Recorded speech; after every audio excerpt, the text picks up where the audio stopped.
How to rate and review products on Shopee. Hi guys, welcome to our channel. Let's begin. In this video, I will guide you on how you can rate and review products on Shopee. For this, open the Shopee app on your device. Make sure to sign into your account. Now tap on the Me icon at the bottom right corner of your screen. Here, under the My Purchases section, you have To Rate option. Go ahead and tap on that. Now tap on the To Rate section. Here you will find all the products that you have received which are remaining to be rated.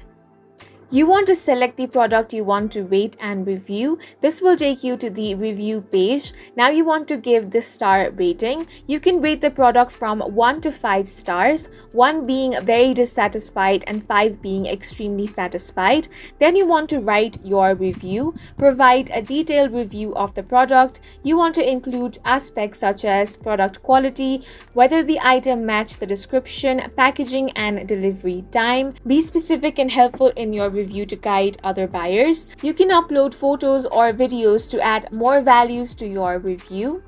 After that, you want to submit your review. Your review will be posted and visible to the sellers and other buyers. And in this way, you can rate and review products on Shopee. And that's it for this video. If you found it helpful, please make sure to hit the like button and subscribe for more videos like this.